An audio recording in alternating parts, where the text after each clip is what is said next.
ਅਗਲੀ ਜਿਹੜੀ ਹਰਜੋਤ ਸਿੰਘ ਜੀ ਗੱਲ ਕਰਦੇ ਜੀ, ਕੈਲੀਫੋਰਨੀਆ ਦੇ ਵਿੱਚ ਜਿਹੜਾ ਵੈਲਥ ਟੈਕਸ ਦੀ ਫਾਈਟ ਆ, ਕਹਿੰਦੇ ਵੀ ਉਹ ਵੋਟਰਸ ਦੇ ਕੋਲ ਹੁਣ ਪਹੁੰਚੇਗੀ।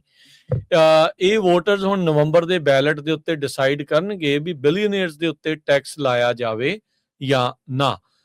ਇਸ ਨੂੰ ਬੈਲਟ ਦੇ ਉੱਤੇ ਨਾ ਪਹੁੰਚੇ, ਕਈ ਬਿਲੀਅਨਰਸ ਦੇ ਮਿਲੀਅਨਸ ਆਫ ਡਾਲਰ ਜਿਹੜੇ ਉਹ ਖਰਚੇ ਵੀ ਬੈਲਟ ਦੇ ਉੱਤੇ ਗੱਲ ਪਹੁੰਚੇ ਨਾ, ਪਰ ਆਮ ਲੋਕਾਂ ਨੇ ਜਿਹੜੀਆਂ ਜੂਨ ਦੇ ਵਿੱਚ ਹੋਈਆਂ ਵੋਟਾਂ ਦੇ ਵਿੱਚ ਕਹਿ ਲਓ, ਜਾਂ ਜਦੋਂ ਸਾਈਨ ਮੁਹਿੰਮ ਕੈਂਪੇਨ ਜਿਹੜੀ ਚੱਲ ਰਹੀ ਸੀ, ਬਹੁਤੇ ਲੋਕਾਂ ਨੇ ਇਸ ਨੂੰ ਬੈਲਟ ਦੇ ਉੱਤੇ ਲਿਆਉਣ ਦੀ ਹਾਮੀ ਜਿਹੜੀ ਉਹ ਭਰੀ ਆ। ਸੋ ਕਹਿੰਦੇ ਵੀ ਇਹ ਕੈਂਪੇਨ ਜਿਹੜਾ ਉਹ ਚੱਲਿਆ ਆ, ਇਹਦੇ ਨਾਲ ਕਈ ਜਿਹੜੇ ਲੋਕ ਉਦਾਂ ਕਈ ਮਸਲਿਆਂ 'ਚ ਆਪਸ 'ਚ ਸਾਂਝੇ ਹੁੰਦੇ ਉਹਨੂੰ ਜੁੜੇ ਆ, ਉਹ ਵੀ ਇੱਕ ਦੂਜੇ ਦੇ ਸਾਹਮਣੇ ਜਿਹੜੇ ਉਹ ਹੋ ਗਏ ਆ। ਲੇਬਰ ਗਰੁੱਪ ਜਿਹੜੇ ਕਿ ਗੈਵਿਨ ਨਿਊਸਮ ਦੇ ਹੱਕ ਦੇ ਵਿੱਚ ਆ, ਤੇ ਜਿਹੜੇ ਸਿਲੀਕਨ ਵੈਲੀ ਦੇ ਬਿਲੀਅਨਰ ਆ, ਉਹ ਆਮੋ ਸਾਹਮਣੇ ਜਿਹੜੇ ਇਸ ਦੇ ਵਿੱਚ ਕਹਿੰਦੇ ਵੀ ਸਾਹਮਣੇ ਹੋਊਗੇ। ਜੇ ਨਵੰਬਰ ਦੇ ਬੈਲਟ ਦੇ ਵਿੱਚ ਇਹ ਪਾਸ ਹੋ ਜਾਂਦਾ ਆ ਤਾਂ ਇਹਦੇ ਨਾਲ ਇੱਕ ਵਾਰੀ 5% ਟੈਕਸ ਕੈਲੀਫੋਰਨੀਆ ਦੇ ਜਿਹੜੇ ਬਿਲੀਅਨਰਸ ਆ ਉਹਨਾਂ ਦੇ ਐਸੈਟਸ ਦੇ ਉੱਤੇ ਜਿਹੜਾ ਉਹ ਲੱਗੇਗਾ।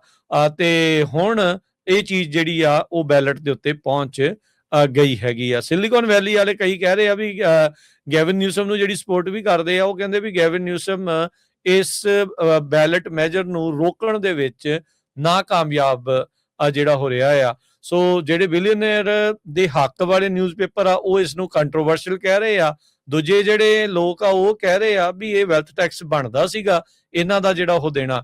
ਇਸ ਲਈ ਆਪਾਂ ਇਹ ਵੀ ਦੇਖ ਰਹੇ ਹਾਂ ਹਰਜੋਤ ਸਿੰਘ ਜੀ, ਜਿਹੜਾ ਐਕਸੋਡਸ ਵੀ ਹੋ ਰਿਹਾ ਨਾ ਕੈਲੀਫੋਰਨੀਆ ਦੇ ਵਿੱਚ, ਉਹ ਵੀ ਇੱਕ ਕਾਰਨ ਹੈਗਾ ਆ। ਬਿਲੀਅਨਰ ਕਹਿੰਦੇ ਵੀ ਸਾਨੂੰ ਕਿਤੇ ਮਾਇਆ ਨਾ ਦੇਣੀ ਪਵੇ, ਇਸ ਲਈ ਆਪਾਂ ਇੱਥੋਂ ਹਾਲ ਦੀ ਘੜੀ ਜਿਹੜੇ ਆ ਇਧਰੋਂ ਨਿਕਲ ਜਾਈਏ।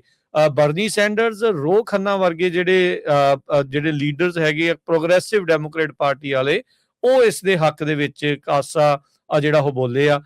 ਇੱਥੋਂ ਤੱਕ ਕਿ ਜਿਹੜਾ ਗਵਰਨਰ ਗੈਵਿਨ ਨਿਊਸਮ ਆ, ਸਿਲੀਕਨ ਵੈਲੀ ਦਾ ਬਿਲੀਅਨਰ ਆ, ਉਹ ਇਸ ਦੇ ਉਲਟ ਜਿਹੜੇ ਉਹ ਸੀਗੇ। ਸੋ ਹੁਣ ਦੇਖਦੇ ਆ ਵੀ ਇਹਦੇ ਵਿੱਚ ਕੀ ਜਿਹੜਾ ਉਹ ਬਣਦਾ ਆ। ਜਿਹੜੇ ਤੇ ਇਸ ਟੈਕਸ ਦੇ ਹੱਕ ਵਾਲੇ ਆ ਉਹ ਆਰਗੂਮੈਂਟ ਕਹਿੰਦੇ ਆ ਵੀ ਵੈਲਥ ਇਨਇਕੁਐਲਿਟੀ ਬਹੁਤ ਜ਼ਿਆਦਾ ਆ ਤੇ ਇਸ ਨੂੰ ਐਡਰੈਸ ਕਰਨਾ ਚਾਹੀਦਾ ਆ, ਤੇ ਅਲਟਰਾ ਵੈਲਦੀ ਜਿਹੜੇ ਲੋਕ ਆ ਉਹ ਜਿਹੜੇ ਫੰਡਸ ਆ ਉਹ ਸੂਬੇ ਦੀਆਂ ਜਿਹੜੀਆਂ ਸਰਵਿਸਿਜ਼ ਆ ਜਿੱਦਾਂ ਹੈਲਥ ਕੇਅਰ ਤੇ ਹੋਰ ਸੇਵਾਵਾਂ ਆ ਉਹਨਾਂ ਦੇ ਵਿੱਚ ਲਾਉਣ। ਜਿਹੜੇ ਇਸ ਟੈਕਸ ਦੇ ਉਲਟ ਆ ਉਹ ਇਹ ਕਹਿੰਦੇ ਆ ਵੀ ਇਸ ਟੈਕਸ ਦੇ ਨਾਲ ਜਿਹੜੇ ਕੈਲੀਫੋਰਨੀਆ ਦੀ ਰੈਵਨਿਊ ਆ ਉਹ ਬਹੁਤ ਜ਼ਿਆਦਾ ਵੋਲੇਟਾਈਲ ਹੋ ਜਾਊਗੀ, ਬਿਜ਼ਨਸ ਕਲਾਈਮੇਟ ਦੇ ਉੱਤੇ ਬਹੁਤ ਜ਼ਿਆਦਾ ਅਸਰ ਪਊਗਾ, ਤੇ ਇਵੈਂਚੁਅਲੀ ਜਿਹੜੇ ਬਿਲੀਅਨਰਸ ਆ ਤੇ ਉਹ ਬਿਜ਼ਨਸ ਵਾਲੇ ਆ ਉਹ ਸੂਬੇ ਨੂੰ ਛੱਡ ਕੇ ਹੋਰ ਪਾਸੇ ਜਿਹੜੇ ਉਹ ਚਲੇ ਜਾਣਗੇ, ਜਿਹਦੇ ਨਾਲ ਇਵੈਂਚੁਅਲੀ ਲੌਂਗ ਟਰਮ ਸਕੂਲਸ ਨੂੰ, ਕਲੀਨਿਕਸ ਨੂੰ ਤੇ ਇਨਫਰਾਸਟ੍ਰਕਚਰ ਦੇ ਉੱਤੇ ਜ਼ਿਆਦਾ ਭੈੜਾ ਅਸਰ ਪਵੇਗਾ। ਸੋ ਹੁਣ ਪਰ ਖਬਰ ਸਾਂਝੀ ਕੀਤੀ ਸੀ ਜੋ ਸਾਬਕਾ CEO ਵਿਟਮੈਨ HP ਦੀ, ਉਹ ਵੀ ਛੱਡ ਕੇ ਜਾ ਰਹੀ ਹੈ, ਜੋ ਕਿ ਇੱਕ ਟਾਈਮ ਦੇ ਉੱਤੇ ਗਵਰਨਰ ਦੀ ਕੈਂਡੀਡੇਟ ਸੀ ਗਵਰਨਰ ਇਲੈਕਸ਼ਨ ਦੇ ਲਈ। ਸੋ ਬਹੁਤ ਸਾਰੇ ਬਿਲੀਅਨਰਸ ਇੱਥੋਂ ਛੱਡ ਕੇ ਜਾ ਚੁੱਕੇ ਆ। ਫੇਸਬੁੱਕ ਵਾਲਾ ਵੀ ਇੱਥੋਂ ਛੱਡ ਕੇ ਜਾ ਚੁੱਕਾ ਆ। ਜਿਹੜਾ ਲੈਰੀ ਐਲੀਸਨ ਆ ਔਰੀਕਲ ਵਾਲਾ, ਉਹ ਵੀ ਕੈਲੀਫੋਰਨੀਆ ਨੂੰ ਛੱਡ ਕੇ ਜਾ ਚੁੱਕਾ ਆ। ਟੈਸਲਾ ਵਾਲਾ ਵੀ ਤੁਹਾਨੂੰ ਪਤਾ ਹੀ ਆ ਵੀ ਇੱਥੋਂ ਭੱਜ ਗਿਆ, ਲੋਨ ਮਸਕ ਕੈਲੀਫੋਰਨੀਆ ਤੋਂ।